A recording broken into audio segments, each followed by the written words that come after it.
May diet ba kayong ginagawa for Diet? para preparation sa mga anak niyo po? You have diet? Siguro I'm not eating any junk. Kasi... Bawal naman sa atin talaga. Oo. Mas more because I always think of the baby. Yes. Okay?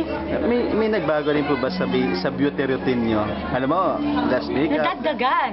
Oh, Nadagdagan kasi lalagyan mo ng stretch marks na cream eh. Talagang Yes. kailangan religiously mong gagawin yun. Eh. Dati naman para isang beses ka lang mag-lotion, okay na. Ngayon, pag maisip ko, mag-lotion na ulit. no.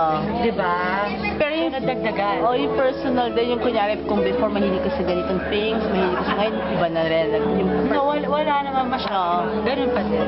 Hindi, ngayon lahat gamit ng bata. Oo. Nakakatuwa. how many kilos daw po yung Nakakalimutan natagdag niya na ako. Mga bata nga. Oy, sobra kami. uy, totoo ba yun? Medyo naano si...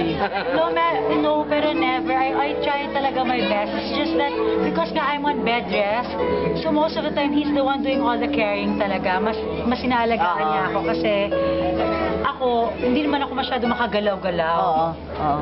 Hindi niyo ba siya nilakdangan po nung para siya yung Mahati. di ba parang ganon? Yung paglilihi o yung Paglilihi hirap, or yung morning hinakbangan. sickness. Ay, hindi ko narinig yun. Wala nagkwento sa akin nung hakbang na yun. Pero gagawin niyo sana kung sakali. Talaga? Oo. Hindi, ano naman? Si Ali pala is 16 na.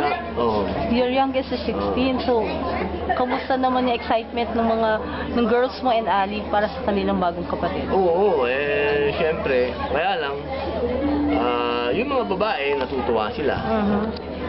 Babae. Si Ali gusto nung lalaki. Ah, Gusto okay. nung magkakaroon ng kapatid na lalaki. Pero, alhamdulillah,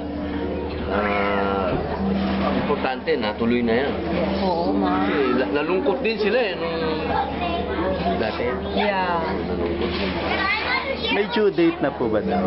November. 21. For 21. So, yun Parang yung September 23 and then you say na.